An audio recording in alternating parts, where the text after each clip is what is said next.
a handful of lentils, a glass jar, water from your tap. 3 days from now, that jar will be full of fresh protein, live enzymes, and vitamin C levels comparable to an orange.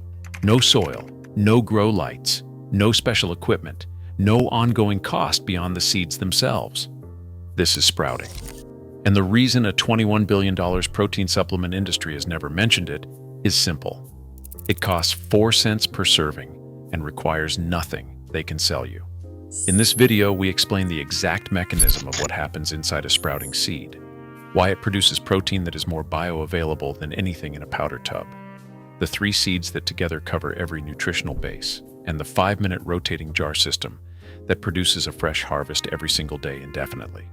Start with what a dry seed actually is, because once you understand this, everything else makes sense. A dry seed is a locked vault. The protein, minerals, and vitamins inside it are stored in forms the human body cannot absorb. The seed does this on purpose.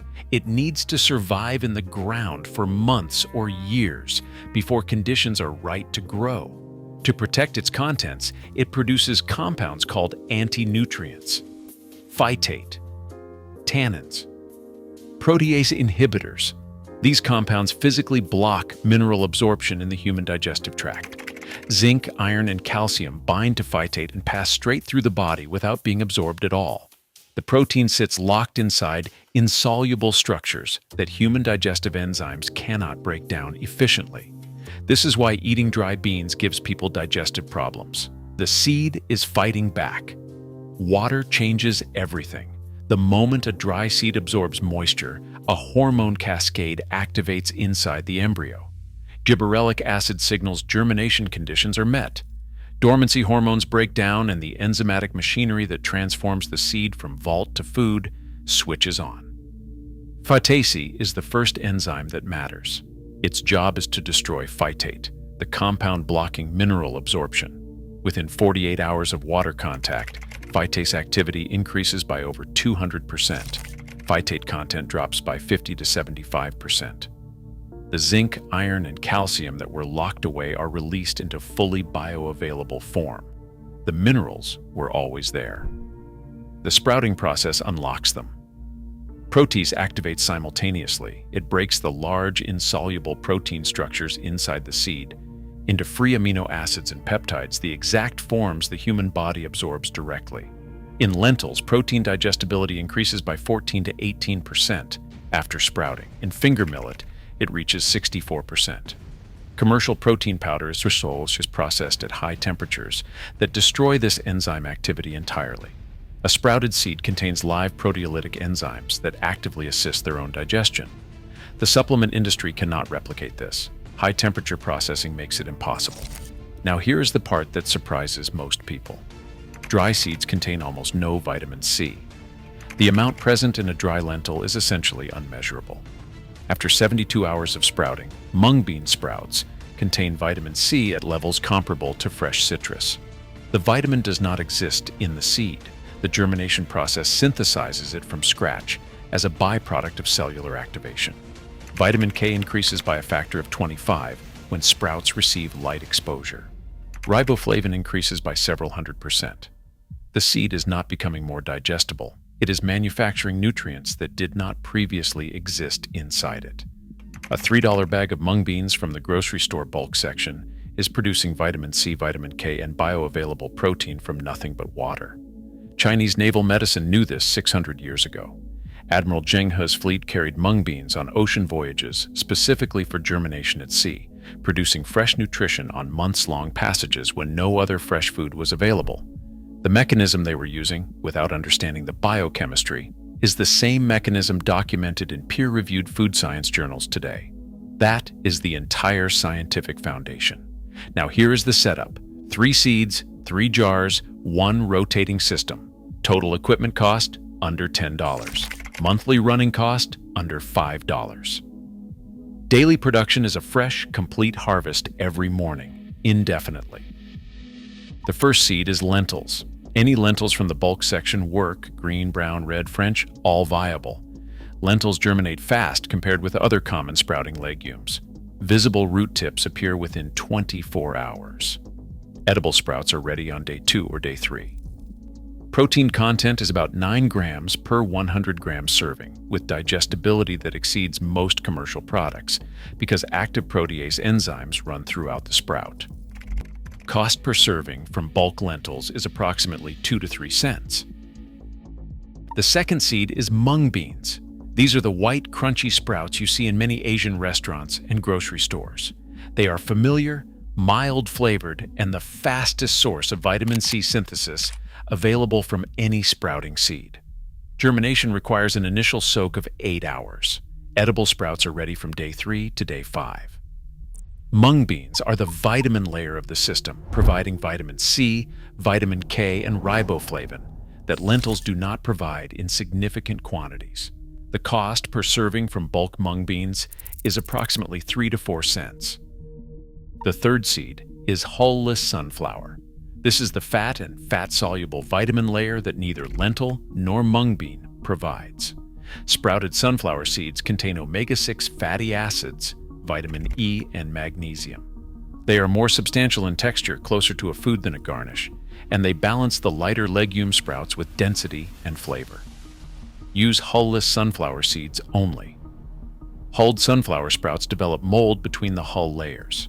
Soak for 8 hours, rinse once daily, and eat on day 1 to day 2 when the root tip is just visible. Beyond day 2, sunflower sprouts develop bitterness. Timing matters more than with the legumes. Now the rotating system. This is what converts 3 jars of seeds into a daily harvest machine. Day 1. Start jar 1 with lentils. Soak overnight. Day 2. Drain jar 1 and start jar 2 with mung beans. Rinse jar 1 twice. Day 3, drain jar 2 and start jar 3 with sunflower. Rinse jars 1 and 2 twice. Harvest jar 1 lentils, they are ready. Day 4, harvest jar 2 or continue to day 5 for larger sprouts. Rotate jar 1 back into a new lentil soak. The system self-perpetuates. 1 jar is always at harvest stage. The daily maintenance across all 3 jars takes under 3 minutes.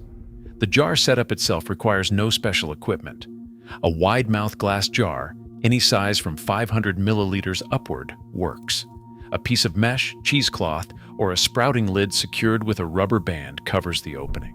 After rinsing, the jar tilts at a 45-degree angle in a bowl or dish rack. This allows complete drainage while maintaining airflow around the sprouts. Airflow is critical. Pooled water causes mold. A tilted draining jar prevents it entirely.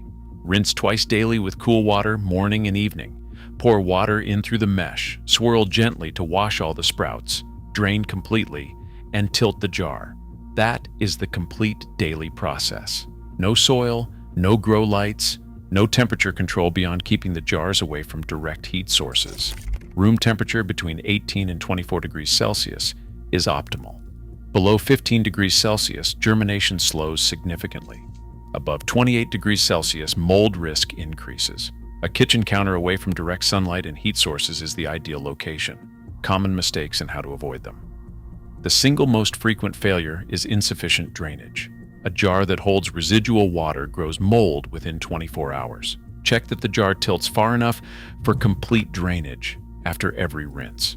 If you see any pink, orange, or black growth on your sprouts, discard the batch, sterilize the jar, and start again. This almost always traces back to drainage failure or seeds that were too old. The second most common mistake is using grocery store beans rather than bulk section dry seeds. Canned beans will not sprout. They have been cooked. Grocery store packaged salted or flavored seeds will not sprout reliably either. Bulk section dry seeds intended for cooking are the correct source.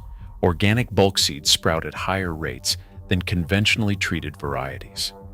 The third mistake is harvesting too late. Lentils and mung beans peak in flavor and nutrition at 2 to 5 days.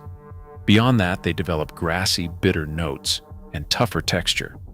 Sunflower sprouts must come out by day 2. Eat them young. The root tip just emerged is the optimal harvest point for flavor and maximum enzyme activity. What the 3-jar system produces monthly at full operation is approximately 25 to 30 harvests across all 3 seed varieties.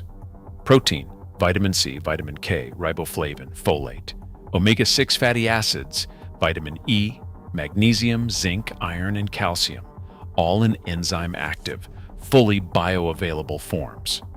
Total monthly cost from bulk grocery seeds, $3 to $5. The equivalent nutritional coverage from commercial supplements would run $60 to $100 per month minimum across protein powder, vitamin C supplement, vitamin K supplement, and a mineral complex. The gap between 4 cents and $3 per serving is not a difference in quality. It is a difference in economic model. One model requires a manufacturing facility, a cold chain, branded packaging, a marketing budget, and a consumer who repurchases every 4 weeks. The other requires a jar, water, and 3 days. The food system was built around the first model. The biochemistry has always supported the second. A jar, 3 seeds, 5 minutes of setup, 3 days to the first harvest. Then every day after that, indefinitely, for as long as there are bulk lentils in the grocery store and water from the tap.